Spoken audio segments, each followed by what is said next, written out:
Hello friends, Assalamualaikum. Welcome back to the official YouTube channel of Federal College of Education. I am your host Mohsin Abi, student of BSc Ed Honor 7th semester. आज federal college of education लेकर आए हैं अपने subscriber और अपने student के लिए एक बहुत बढ़िया और एक बहुत उम्दा वीडियो, जिसमें हम अपने गेस्ट प्रवेश भाई के साथ करेंगे ढेर सारी बातें, कई ज़्यादा चटपटे सवाल जो आएंगे आपके और हमारे ढेर सारे काम। तो चलाएं करते हैं इस ब्रॉडकास्ट को स्टार्ट और मिलाते हैं आपको अपने गेस्ट।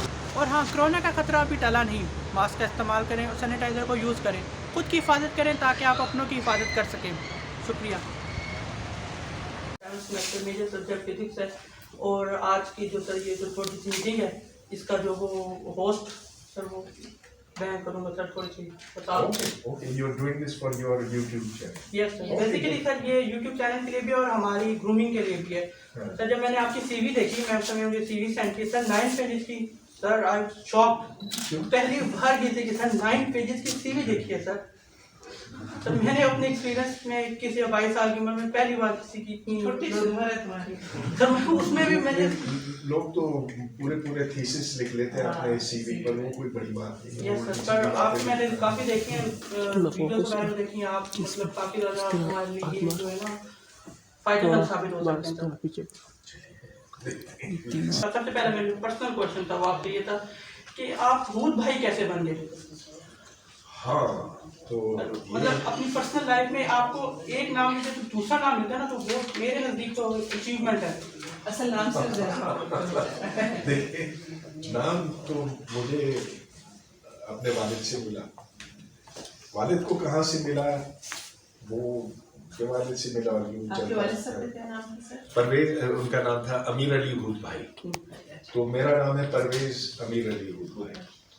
अब कुरान शरीफ में कहीं पर किसी हज़रत हूद का तज़किरा है तो अलिबन ये नाम उनसे मंसूब है। लेकिन जब अंग्रेज़ यहाँ आए तो मेरे दादा उस वक्त कारोबारी थे, तो कुछ एक्सपोर्ट इंपोर्ट का काम भी उनका था, वुल एंड गोल्ड हेयर का कारोबार था। उन्होंने अंग्रेज़ों ने फिर उनका नाम भूत भाई से BHOY कर दिया, गुड बॉय कर दिया, तो इस तरह से एक कंफ्यूजन सा है। लेकिन असल नाम छोटी है वाओ भाई, जैसे अल्ताफ भाई है ना। जी हाँ ख़वातीन और हज़रात, इस वक्त की सबसे बड़ी और अहम खबर हम अपने नाज़रीन तक पहुँचाते हुए कि फेडरल कॉलेज ऑफ एजुकेशन के अंदर होने जा रही है कई न्यू इनॉग्रेशन। जी हाँ, कई न्यू इनॉग्रेशन। सबसे पहले आता है टीचिंग स्टाफ रूम, दूसरे नंबर पे है काउंसलिंग सेंटर और तीसरे नंबर पे गर्ल्स जिम। जी हाँ ख़वातीन और हज़रात, आपने सही मुलाहिज़ा फरमाया, गर्ल्स जिम। इस वक्त हमारे नुमाइंदे सलमान खटक और cameraman Saddam Hussain Kashmiri federal college of education के अंदर मौजूद हैं। तो चलें पूछते हैं उनसे और आगे की सूरत हाल क्या है वहाँ पर। अस्सलाम वालेकुम, thank you very much Mohsin Abid. और अभी अगर हमारा कैमरामैन सद्दाम हुसैन आपको दिखा सके, हम मौजूद हैं फेडरल कॉलेज ऑफ एजुकेशन में और हमारे ज़राए से हमें पता चला है कि यहाँ पे बहुत अच्छे इक़दाम किए जा रहे हैं specially for the student of federal college of education. अभी सबसे पहले हम आपको ख़बर देते हैं जो कि बहुत ही अच्छी खबर है गर्ल्स के लिए। फेडरल कॉलेज ऑफ एजुकेशन के यहाँ पर गर्ल्स के लिए एक बहुत अच्छा इक़दाम किया गया है under the supervision of director ma'am Samiya Dogar, और दिल ताम के रखिएगा, वो न्यूज़ हम आपको देंगे at the end of the video, so stay tuned with us and watch the whole video. तो उससे पहले हम आपको ख़बर देते चले कि काउंसलिंग रूम का क़याम किया गया है फेडरल कॉलेज ऑफ एजुकेशन में, क्योंकि मैडम समिया डोगर का ये सोचना है कि स्टूडेंट को ना सिर्फ ही बहुत अच्छी एजुकेशन की ज़रूरत होती है बल्कि उनको प्रॉपर गाइडेंस की भी ज़रूरत होती है, जिसके लिए उन्होंने काउंसलिंग रूम का क़याम किया है। और साथ ही साथ यहाँ पर एक कमेटी रूम का भी क़याम किया गया है। और साथ ही इसके साथ अब आपको हम देते चलें लास्ट न्यूज़, जिसके लिए आप सबका इंतज़ार है, वो गर्ल्स के लिए है। और गर्ल्स के लिए फेडरल कॉलेज ऑफ एजुकेशन में जिम का क़याम किया गया है उनकी फ़िटनेस का ख्याल रखते हुए। So that's all from my side, cameraman Saddam Hussain के साथ सरमद खटक, द सी न्यूज़ इस्लामाबाद। तो सरमद, आपका बहुत बहुत शुक्रिया, आपने हमें इन सब की चीज़ों के बारे में बताया और ब्रीफली बताया। आप अपना ख्याल रखिएगा और अपने साथ आपका हमारे कैमरामैन सद्दाम हुसैन कश्मीर का भी ख्याल रखिएगा। तो चलें बढ़ते हैं अपने प्रोग्राम के। Teaching assistant in MIT and a visiting professor in Carnegie Mellon University and the Ohio University of Management and Sciences. What are some of your successful strategies for engaging women? थोड़ी सी मैं तस्दीक कर लूँ कि मैंने Islamabad university में पढ़ाना शुरू किया था सन 73 और ये कायद-ए-आज़म यूनिवर्सिटी का पुराना नाम है। 2-3 साल के बाद, मेरे आने के बाद 3 साल के अंदर वो कायद आज़म यूनिवर्सिटी बन गई। तो मैंने उधर 73 से पढ़ाया और फिर 2010 में जब मैं 60 साल का हो गया तो फिर मुझे रिटायर कर दिया उन्होंने। और फिर मैं लाहौर चला गया क्योंकि यहाँ कुछ ऐसा कोई फिजिक्स डिपार्टमेंट नहीं दिखाई दे रहा। तो उधर मैंने लम्स में 2 साल पढ़ाया और फिर FC कॉलेज में 8 साल। और अब इधर इस्लामाबाद में हूँ और मुख्तलिफ किस्म के काम कर रहा हूँ। तो आपका सवाल क्या था कि मैं सर आपने कैसे एंगेज किया स्टूडेंट्स को लर्निंग के इफेक्टिव स्ट्रैटेजी। जब एक टीचर को अपने मजमून से लगाव हो और लगाव इस हद तक कि उसे इश्क हो जाए, तो फिर वो शौक तलबा में, तालिबात में पहुंचाना आसान होता है क्योंकि वो खुद देखते हैं कि टीचर जो है वो खुद मज़े ले रहा है पढ़ाने से और खुद पढ़ने से। तो एक बात है कि पढ़ाते वक्त मैंने खुद सीखा है और मज़ा आता है कि नई चीज़ें मैं सीखूं ताकि मैं फिर वो एक्साइटमेंट उन तक पहुंचा सकूं। बुनियादी बात ये कि अगर आप अपने मजमून से लगाव रखते हैं तो फिर वही लगन आप आगे तक पहुंचा सकेंगे। अगर आप दिलचस्पी नहीं लेते, अगर आप समझते कि बस ये बोर सी चीज़ है, तो आपके स्टूडेंट्स भी बोर होंगे। सर ये मैं सर की बात में इसमें ऐड करूँगी कि मैंने भी पढ़ाने में ही सीखा, जितना इंसान पढ़ाने में सीखता है। मैं टीचर का अपना जो पैशन है ना, that is also very important for teacher. हाँ, बुनियादी बात यही है। तो अब ये देखें कि जाहिर है कि अगर आप प्राइमरी टीचर हैं तो आप बहुत ज़्यादा सीखेंगे नहीं, आखिर आपको जमा तफरीक और लिखना पढ़ना तो आता है पहले से, लेकिन नए तरीके ढूंढना और फिर स्टूडेंट्स की नफ्सियात समझना बच्चों की, तो वो प्राइमरी टीचर के लिए बड़ा अहम है। जो यूनिवर्सिटी का टीचर है जो बिल्कुल दूसरे सिरे पर, उसके लिए ज़रूरी है कि वो नई तहरीक, नई दरियाफ्तें, उनके साथ वो हम आहंग रहें। और साइंस की दुनिया ऐसी, साइंस क्या, सोशल साइंस की दुनिया भी ऐसी है जो बहुत तेज़ी से चलती है, नई बातें हमें हर वक्त पता चलती हैं। तो जो उसके साथ साथ चलेगा वो फिर एक तो ये कि खुद उसमें मसरूफ़ रहेगा, एंगेज रहेगा, और दूसरी ये कि फिर वो अपना शौक आगे तक पहुंचा सकेगा। टीचर को खुद भी अपडेट होना चाहिए और मोटिवेशन हो फॉर द सब्जेक्ट, तो उसी वे में वो फिर स्टूडेंट्स में भी ट्रांसफर कर सकते हैं। Learn, read, travel. अच्छा, जो दूसरी बात है वो ये कि स्टूडेंट्स के साथ मुकाबला होना चाहिए, क्लास में होना चाहिए, क्लास के बाहर भी होना चाहिए। जो स्टूडेंट आपसे डरता है वो फिर सवाल नहीं करता है, और अगर सवाल नहीं करता तो वो सीखता नहीं है। अब हमारे यहाँ एक रिवायत है ना कि टीचर को एक बहुत ऊंचा मकाम दिया जाता और स्टूडेंट्स उससे बहुत ज़्यादा होते हैं। इस खौफ को तोड़ना मैं समझता हूँ बहुत ज़रूरी है। मैं नहीं कहता हूँ कि मैं इसमें मुकम्मल तौर पे कामयाब हुआ, लेकिन मेरी कोशिश ये रही कि उस फासले को कम किया जाए। सर ये हमारे जर्मन सोसाइटी में भी सवाल से बहुत मतलब मना किया था। सवाल करना बच्चे को अलाउ नहीं, स्टूडेंट को अलाउ नहीं करते। अपने से छोटे लेक्चर्स के एंड पे सवाल कर सकते हैं, स्टूडेंट्स बीच में नहीं कर सकते। नहीं, मकालमा और चीज़ है, सवाल और चीज़, डायलॉग टू वे। हम अलाउ नहीं ना करते डायलॉग, वो नहीं करते और करना चाहिए। लेकिन इसमें भी जजमेंट की बात आती है। अगर कोई हर वक्त क्लास में बोलता रहे तो उससे तो टीचर इरिटेट हो, वो फिर आखिर उसको झाड़ देता। तो एक जजमेंट की बात है, किसको कितना बोलने दिया जाए, क्योंकि कुछ स्टूडेंट्स होते हैं जो ज़हीन होते हैं, जो अच्छे सवाल करते हैं, और कुछ ऐसे ही है जो खामखा में अपनी आवाज़ सुनना चाहते हैं और बस माहौल ख़राब कर देते हैं। मैंने जो खैर मुझे कायद-ए-आज़म यूनिवर्सिटी में ये मौका तो नहीं मिला था, लेकिन मैंने लम्स में और FC कॉलेज में एक कोर्स शुरू किया था, science and the world around us. तो उसमें कोई 30 स्टूडेंट्स होते थे और फिर ये बहुत ये कोर्स ऐसा था जो साइंस की इब्तदा यानी कि आज से 6000 साल पहले तक साइंस तक पहुंचा।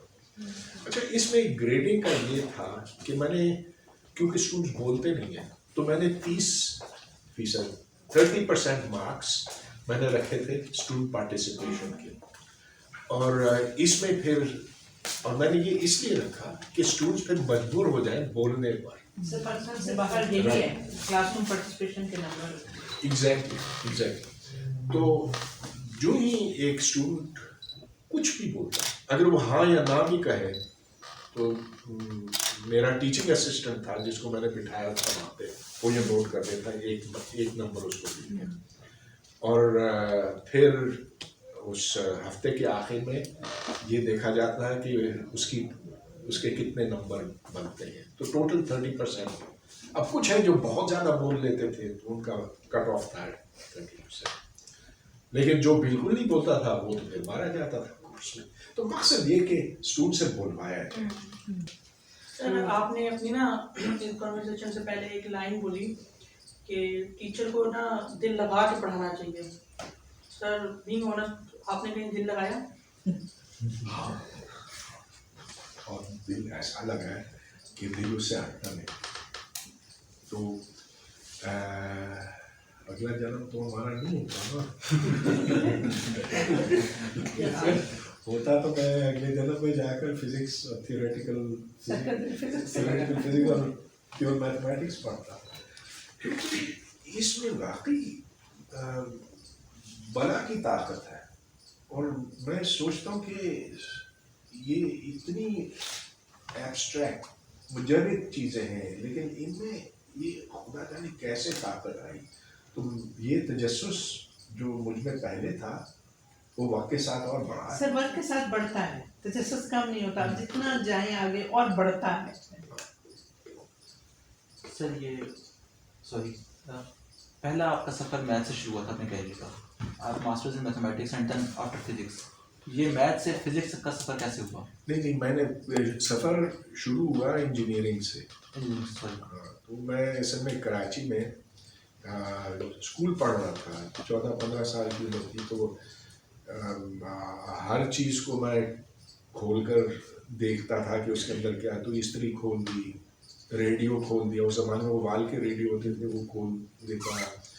जो चीज़ थी पहले ही खुले होते थे। माँ बाप से बड़ी डांट भी पड़ती थी।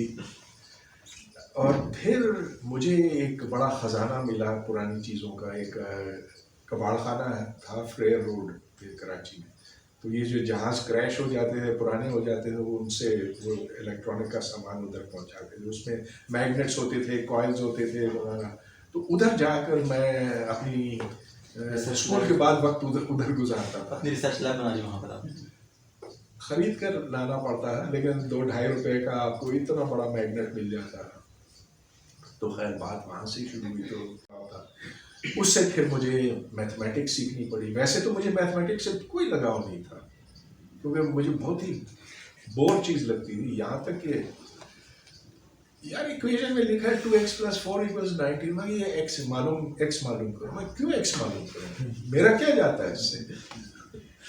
तो बहुत बोर होता था मैथ से। लेकिन जब पता चला कि मैथ्स इसके साथ जुड़ा हुआ है, तब फिर आगे।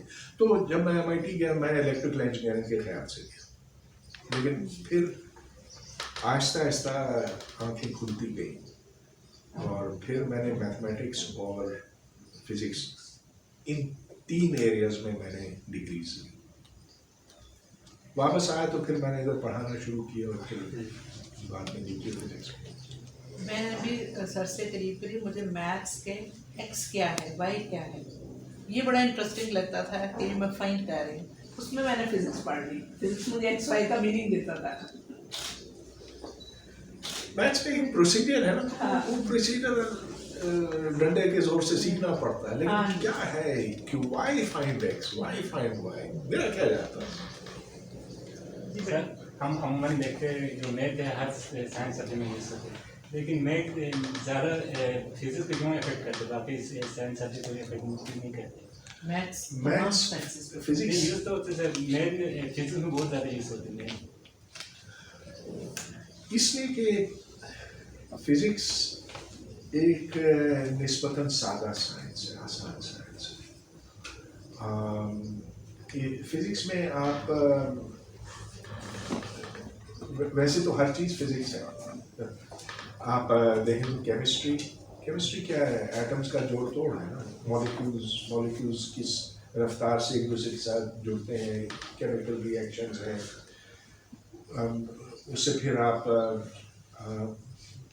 पेप्टाइड्स कैसे बनाते हैं, पॉलीपेप्टाइड्स, पॉलीमर्स वगैरह, उस तो वो कॉम्प्लिकेशन की तरफ जाता है। और ज़्यादा कॉम्प्लिकेशन पर पहुँचे तो फिर सेल्स पे आ जाता है। तो सेल्स फिर वो चीज़ें हैं जिनसे जानदार बनते हैं, हम खुद बनते हैं, मगर वो कॉम्प्लिकेशन का रास्ता है। इसकी बुनियाद अगर आप दूसरी तरफ चले, कॉम्प्लेक्सिटी टू सिंप्लिसिटी, तो सिंप्लिसिटी फिजिक्स है। इस लिहाज से मैं कहता हूँ कि ये एक सादा, निस्बतन सादा मजमून है। और जब आप सिंप्लीफाई करते चले जाते हैं तो फिर मैथमेटिक्स का उस पर इतलाक आप आसानी से कर सकते हैं। तो मैथमेटिक्स वैसे तो हर चीज़ को समझ सकती है। आप देख लीजिए इकोनॉमिक्स में मैथमेटिक्स बहुत इस्तेमाल होती है, लेकिन उसकी वो बुनियादी हैसियत नहीं है जो मसलन एटॉमिक फिजिक्स में है। Atomic physics is in one sense simpler than economics, it is more precise. तो जहाँ प्रिसिशन की जरूरत है वहाँ मैथमेटिक्स।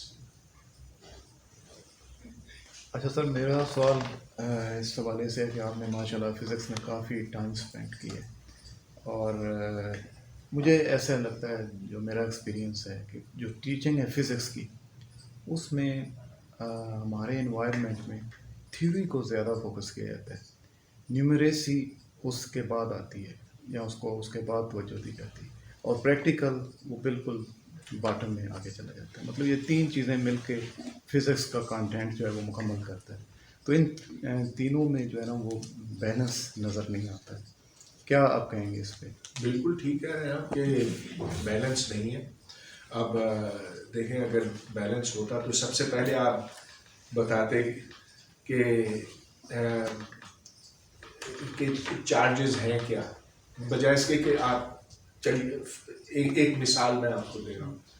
तो अगर आप किसी बच्चे को बताएं कि चार्ज ऐसी चीज़ है जो दूसरे चार्ज को या तो अपनी तरफ खींचती है, दूर धकेलती है, वो याद कर लेगा, लेकिन उसको पता नहीं है कि भी कि नहीं है।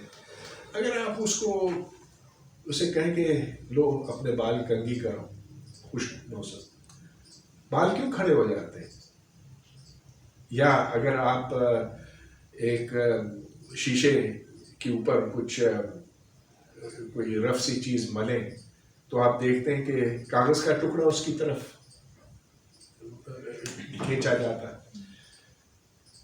वो प्रैक्टिकल बात जब पहले उसके सामने होगी, तब वो फिर चार्ज के कॉन्सेप्ट को कबूल करेगा, उसका दिमाग कबूल करेगा, तब वो फिर आगे नेक्स्ट स्टेप पे पहुंचेगा कि इन चार्जेस के दरमियान अगर फासला बढ़ेगा तो कुव्वत में कितनी कमी आएगी वगैरह। वो चीज़ें बात की हैं, लेकिन सबसे पहले डेमोन्स्ट्रेशन होना चाहिए जहाँ तक मुमकिन हो। अब आप देख लीजिए, आप पढ़ा लें, लाख पढ़ा लें उनको सरफेस टेंशन के बारे में, लेकिन जब तक वो खुद नहीं देखते ना उसकी कोई मिसाल, कोई हल्की सी चीज़ आप रखें पानी की सतह के ऊपर, कागज़ का टुकड़ा रख लें या एक ब्लेड रख लें, वो तैरेगा। बच्चे से आप पूछ सकते हैं कि ये क्यों तैरता है? इसके ऊपर एक जिल्द सी बनी हुई है, वो जिल्द पानी की जिल्द है। पानी में जिल्द कैसे बनती है? उसमें अगर साबुन का एक कतरा डालो तो डूब क्यों जाता? जिल्द डूब जाती। तो ऐसी चीज़ें हैं जो बच्चे के अंदर शौक पैदा कर सकती। इसी तरह मतलब कोएसिव फोर्सेस हैं, एडहेसिव फोर्सेस हैं। जब तक आप गिलास में पानी डाल के या किसी भी वाटर कैरियर में डाल के नहीं बताएंगे, उसको पता नहीं चलेगा। मुझे खुद पर्सनली फिजिक्स में बड़ा इंटरेस्ट है। जब मैंने आपकी PhD न्यूक्लियर फिजिक्स में की, हाँ। तो मुझे बड़ा इंटरेस्ट भी था और बड़े एक्साइटेड भी था थोड़ा सा कि आपकी थोड़ी गुफ्तगू हो जाए इसके बारे में। तो सर आप काइंडली एक्सप्लेन करेंगे थोड़ा सा कि जो शॉर्ट फॉल न्यूट्रिनोस होते हैं हमारे सन से, इनका क्या एक्सप्लेनेशन है? जो जो जो शॉर्ट फॉल ऑफ न्यूट्रिनोस। अच्छा, तो न्यूट्रिनोज जितने आने चाहिए उतने नहीं आते, तो उसकी एक वजह यह है कि हमें पहले ये नहीं पता था कि न्यूट्रिनोज आपस में मिक्स होते हैं। न्यूट्रिनोज 3 किस्मों के होते हैं, इलेक्ट्रॉन न्यूट्रिनो, म्यू न्यूट्रिनो और टाउ न्यूट्रिनो। और जब ये न्यूक्लियर रिएक्शन से पैदा होते हैं तो वो एक किस्म के होते हैं, इलेक्ट्रॉन न्यूट्रिनो हो या म्यून न्यूट्रिनो। अब जो ज़मीन पर एक्सपेरिमेंट्स हैं वो या तो ये देख सकते हैं या वो देख सकते हैं, they can't C both kinds of neutrinos. तो एक न्यूट्रिनो को देखने के लिए आपको हज़ारों टन पानी का डिटेक्टर चाहिए होता है, उसके लिए फिर फोटो मल्टीप्लाई ट्यूब्स होता है। तो ये एक है जो स्मिर्नोव वुल्फेनस्टाइन इफेक्ट कहलाता है, कि जहाँ से न्यूट्रिनो पैदा हुआ सूरज के अंदर कोर में होते हैं जमीन पर, बाहर निकलते हुए ये एक से दूसरे में तब्दील हो जाते हैं। लिहाजा जो जमीन पर देखे गए वो कम थे बनिस्बत ओरिजिनल के। अगर आप दोनों को शामिल कर लें, तीनों को कर लें, तो फिर ये सोलर न्यूट्रिनो पजल जो है वो हल हो जाता है। So there is no big problem with, हमारी कैलकुलेशन गलत नहीं है, ठीक है, सिर्फ ये कि हम एक किस्म का डिटेक्ट कर रहे थे जबकि वो 2 और में तब्दील हो रहे थे। इसी के हमारे एक और था कि हमारे पास न्यू टेक्नोलॉजी क्या है, न्यूक्लियर फिजिशियन हो या फिर अदर एक्सपर्ट्स हो गए, इसको मेजर करने के लिए। New technology for measure in spectacular scale solar spectrum measure करने के लिए। Solar spectrum in what energy range? नहीं, मैं समझा नहीं। So, मैंने कहा कि what new technology the nuclear physicians and other experts have to measure the spectacular stellar जो क्या होते हैं सन पे, तो उसको कैसे मेजर करते हैं?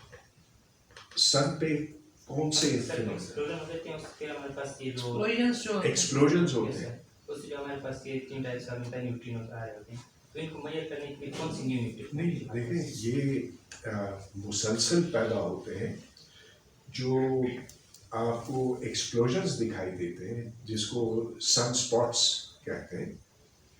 तो अगर आप खैर हम डायरेक्टली सूरज को तो नहीं देख सकते, लेकिन अगर उसको किसी एक्सरे फिल्म के थ्रू देखें ना, काला किया हुआ, तो आपको धब्बे धब्बे दिखाई देंगे। तो वो एरियाज हैं जहाँ बहुत हाई मैग्नेटिक एक्टिविटी है, सन स्पॉट्स इसको कहते हैं। तो उससे ये मैग्नेटिक फेनोमेना है, क्योंकि जब ये रिएक्शंस होते हैं, कन्वेक्शन करंट्स होते हैं, तो बहुत स्ट्रॉन्ग मैग्नेटिक फील्ड भी प्रोड्यूस होते हैं। इसको अब ज़्यादा से ज़्यादा स्टडी किया जा रहा है। उसकी वजह ये है कि सन स्पॉट्स जब होते हैं तो उधर से ये एक तूफ़ानी लहरें निकलती हैं जो ज़मीन तक पहुंचती हैं और फिर वो सैटेलाइट्स का काम ख़राब कर देती हैं। जो कम्युनिकेशन में ब्लैकआउट आता है बाज़ दफ़ा, वो सोलर स्टॉर्म्स की वजह से। तो सूरज पर मौसम कैसा है वो हमारे लिए अब जानना ज़रूरी हो गया और उसको अच्छी तरह से समझना। सर, और ये कि अगर हम स्पेस में न्यूक्लियर रिएक्शन करवाएं, तो ये जितना भी सोलर सिस्टम है, ये आपके जो सोलर सिस्टम सैटेलाइट सिस्टम जो है ना, ये वर्क करना छोड़ देगा। हाँ, अगर बहुत ज़्यादा इंटेंस रेडिएशन आए सूरज से या कहीं और से, या मिसाल के तौर पर अगर आपने एक न्यूक्लियर बॉम्ब खला में फाड़ा, तो उससे जो रेडिएशन निकलेगी वो उन सैटेलाइट्स को अंधा कर देगी जो इस वक्त ज़मीन के साथ राब्ते में है, और या तो वो तबाह हो जाएंगे या फिर कुछ वक्त के बाद ही रिकवर हो सकेंगे। जो सैटेलाइट्स ज़मीन की दूसरी तरफ है वो तो खैर बच निकलेंगे, लेकिन yes you can damage satellites very easily. Sir इसमें भी तो ये एक और चीज़ है जो अब शुरू होने वाली, space force, you take out the enemy satellites. Sir उसमें दूसरी बात ये कि हम कहते हैं कि 3 सैटेलाइट्स आ सकेंगे पूरी अर्थ को कवर करने के लिए मिनिमम। तो अगर उनसे एक भी डैमेज हो जाए तो उससे तो फिर उनका सर्वे कंप्लीट नहीं होगा। 3 नहीं, इस वक्त तो कम्युनिकेशंस के लिए तो मेरा ख्याल है मुझे काफ़ी ज़्यादा है। नहीं सर है ज़्यादा, लेकिन मिनिमम 3 रिक्वायरमेंट थी पूरी अर्थ को कवर करने के लिए जो Minimum, स्फीयर है। क्योंकि सर हम कहते हैं 120 के एंगल पे एक कवर करती है 120 एंगल, तो 3 के लिए हमें 360 एंगल कवर हो जाएगा, मतलब 3 मिनिमम सैटेलाइट्स हमें रिक्वायर्ड है। तो अगर उनसे एक भी डैमेज हो जाए तो उनका सर्कल कंप्लीट नहीं होगा। हाँ ऑफ कोर्स, लेकिन 3 से, और ये तो बहुत ऊपर होने चाहिए। यस सर, बहुत ऊपर हो तो एक एंगल कवर। यस सर 120 हाँ। कवर कर सकते तो लेकिन 3 से कोई काम नहीं चल सकता, it has to be thousands of satellites. Sir. आजकल आपका पूरा इंटरनेट का निज़ाम जो है वो कंप्यूटर वो इनसे चल रहा है, पूरा तो नहीं लेकिन 50% तो चलता, बाकी फाइबर ऑप्टिक केबल्स है। सर इस पे दूसरी थे कि हम जो अर्थ पे हम रिएक्शन करने की कोशिश कर रहे हैं, साइंटिस्ट जो हैं जैसे कि ईस्ट के हो गए, चाइना के रिसर्च हो गए, यूरोप के हो गए, तो उन्होंने काफ़ी रिसर्च किए सर। इस तरह हम कहते हैं कि अगर हम कोयल से या फिर अदर जो एनर्जी हासिल करने के लिए हम मतलब यूज़ करते हैं तो उनसे हमारा इन्वायरमेंट में बड़ा पोल्यूट करते हैं, क्लाइमेट चेंज में बड़ा इफेक्ट होता है। तो हम कहते हैं अगर न्यूक्लियर फिशन हम कराएं तभी हम कहते हैं कि उससे हमारे पास क्लाइमेट चेंज होता है, उससे पड़ता है रेडिएशन की वजह से। तो न्यूक्लियर फ्यूजन की वजह से ऐसे क्यों नहीं होता? अच्छा, तो न्यूक्लियर फिशन से क्लाइमेट चेंज नहीं होता, लेकिन जो ख़तरे हैं, जो ख़तरात हैं न्यूक्लियर फिशन की वजह से वो बड़े संगीन हैं। तो जैसा कि चेरनोबिल में हुआ था, एक रिएक्टर फटा जिससे पूरा यूरोप जो है काफ़ी देर तक मुतासर हुआ, और अमवात तो उसकी खैर उस पर कोई कंसेंसस नहीं, कुछ तो आसपास के लोग मर गए, लेकिन कैंसर तो दूर दूर दूर तक पहुंचा। तो न्यूक्लियर, अब ये जो 2011 में फुकुशिमा में हुआ था, जिसमें एक सुनामी ने रिएक्टर को ख़राब किया, कई रिएक्टर्स को बैरक को ख़राब किया, उससे अब तक जापान रिकवर नहीं हो सका। 40 साल मजीद लगेंगे उन रिएक्टर्स को मुकम्मल काबू करने में।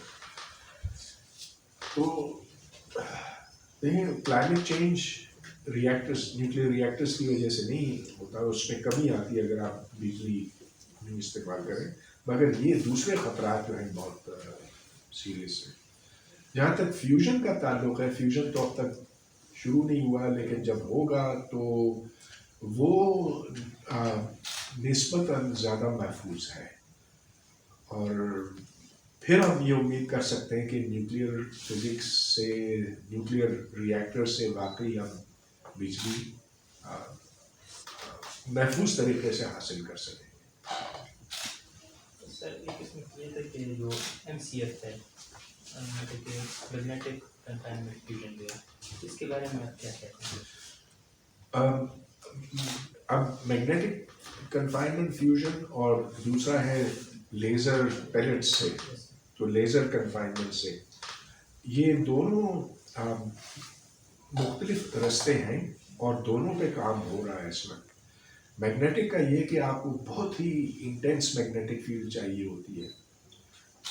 अगर पार्टिकल्स, क्योंकि उनकी एनर्जी बहुत ज़्यादा होती है, वो उस वेसल की दीवारों से टकरा गए तो वो तो फिर उसको तबाह कर देंगे। तो इसको बहुत कन्फाइन करना है through very very strong magnetic fields. अब लोग कहते थे कि फ्यूजन बस आने ही वाला है, बस आने ही वाला है। और ये 30 साल पहले भी ये क्या कर रहे थे, यही कह रहे थे। 30 years of your तो सर इसमें तो प्लाज्मा को भी दिक्कत है, प्लाज्मा और मैग्नेटिक फील्ड सेंटर ये ज़्यादा मुश्किल था। तो प्लाज्मा कैसे क्या प्रॉपर्टी जिसकी वजह से यहाँ से मुश्किल हो जाती है? जब सुपर हॉट प्लाज्मा होगा, अब जैसे सूरज के अंदर जो उसके बीच में है टेम्परेचर कोई 5 मिलियन डिग्रीज का है, उसकी सतह तो बहुत ठंडी है, 5000 डिग्री है। तो आप जो सूरज को इस वक्त देखते हैं तो ये पीला दिखाई देता है, तो ये 5000 डिग्रीज है। उसके बीच में टेम्परेचर उससे 10,000 गुना ज़्यादा है, 5 मिलियन। अब 5 मिलियन टेम्परेचर अगर हो तो जो पार्टिकल्स की स्पीड है वो बहुत ज़्यादा है, एनर्जी बहुत ज़्यादा है। तो उसको आप कन्फाइन करने के लिए फिर बहुत ज़्यादा स्ट्रॉन्ग मैग्नेटिक फील्ड इस्तेमाल करते हैं, या जब तक वो फील्ड ना हो तो वो फिर दौड़ जाएंगे, भाग जाएंगे। That's why you need strong fields. और सर 1997 में जो जेट है इनकी जो वो है टोरस है, उन्होंने कहा 67% उन्होंने एनर्जी दी थी और उन्होंने 200 मिलियन टेम्परेचर जो है वो गेन कर लिया 2019 में। तो इसको और कितना टेम्परेचर और कभी तक ये बहुत शॉर्ट टाइम के लिए उन्होंने किया था, तो इसमें कितना टाइम के लिए कम मिनिमम में कितनी एनर्जी चाहिए होती है? ये एक क्राइटेरियन है जिसका नाम मुझे इस वक्त याद नहीं आ रहा, लेकिन आपको काफ़ी देर के लिए मतलब ये कुछ माइक्रो सेकेंड्स हैं या मिली सेकेंड्स हैं। सर अमूमन कहा जाता है कि एक हमारा पाकिस्तान की बनौताई और आज़ादी की जमानत है, आप न्यूक्लियर फिशन होने के बावजूद इसकी मोहब्बत क्यों करते हैं? मोहब्बत क्यों नहीं करता? मुखालिफत। मुखालिफत अच्छा भाई मैं तो समझता हूँ कि किसी मुल्क के पास एटम बम नहीं होना चाहिए। ये तो सिर्फ तबाह ये तबाह करता है, इससे कोई तहफ़्फ़ुज़ हासिल नहीं होता। ये कहा जाता था कि जो हमने एटमी तजर्बे किए थे कि कोई पाकिस्तान को मेरी आंखों से अब नहीं देख सके। सर जो आप एक रिसर्चर, आप स्टूडेंट को किस चीज़ से मोटिवेट करेंगे वो रिसर्च की तरफ आ जाए और रिसर्च करें? सर क्योंकि आप पाकिस्तान में देखते हैं या कहीं भी देखते हैं कि वो रिसर्च में इतना पैसा डालते नहीं है, मतलब आपको पैसे रिसर्च में पैसा नहीं देते सर, मतलब पैसे नहीं देते कि वो मतलब आप भी सोचते हैं कि रिसर्च ठीक है, कोई नई तहकीक करना है, पता नहीं कहाँ जाना पड़ेगा, क्या कुछ करना पड़ेगा, तो उसमें ना हमारा आज भी स्कोप जो है ना, मतलब हम आंखें बंद कर देते हैं उस चीज़ पे। देखें पैसों की शिकायत तो हर वक्त हर जगह कि काफ़ी नहीं है, लेकिन जितना खर्च किया गया है रिसर्च पे पाकिस्तान में उसके अवज़ हमें मिला क्या है ये भी देखने की बात है। तो सर आप क्या सजेस्ट देंगे कि स्टूडेंट और टीचर्स रिसर्च की तरफ राबित हो जाए? पहले तो अपनी बुनियादें ठीक करें, जब सब्जेक्ट को समझेंगे उस सब्जेक्ट के अंदर क्या कुछ किया गया और क्या कुछ करने को है, वो तो अपने मुताले से ही बंदा सीखता है, वो कोई और उसको नहीं बता सकता कि रिसर्च ऐसे ऐसे करो। जो प्रोफेसर है, मैं प्रोफेसर की बात कर रहा हूँ, तो प्रोफेसर को सबसे मुश्किल काम ये होता है to generate the right question कि किस चीज़ में तहकीक हुई और कहाँ गुंजाइश है मज़ीद तहकीक करने की। चलती रहेगी। एक्चुअली सर ये जो केक था हमने इसलिए मंगवाया कि फॉर द न्यू ईयर, तो सर हम चाहते हैं कि आप इसको कट करें और इसको आप मंगवाने की ना दो वजूहात थी। एक वजूहात ये थी कि 2021 शुरू हो गया है और दूसरा कि हमारे जो चैनल का मेन मकसद था ब्रॉडकास्ट करना अपने हीरोज के साथ, जिस तरह के आप पहले हीरो हैं, तो वो हमारे पहले हीरो हैं, तो केक कटिंग करें सर। चलिए तो नया साल मुबारक हो सब।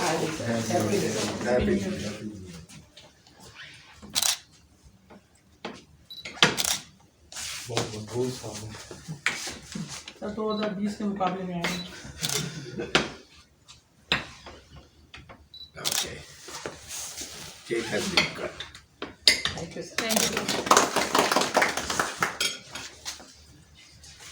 सर ये बात क्वेश्चन ये है कि जो हमारे यंगस्टर जो टीचर्स जो बन रहे हैं अभी, उनके लिए आप एक गुड मैसेज कि वो मतलब डीमोटिवेट ना हो या कुछ ऐसा मोटिवेशन के जो भी हमारे सब्सक्राइबर या जो भी हमें देख रहा है तो उनके लिए कुछ।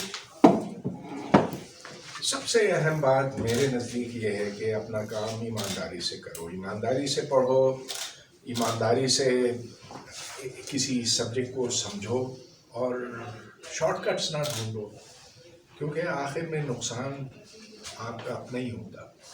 तो जो शख्स इल्म से पढ़ता है और फिर उसके अंदर जो इल्म का इजाफा होता है वो फिर औरों तक पहुंचा सकता है और यूँ वो कामयाब टीचर भी बन सकता है और कामयाब इंसान। Thank you sir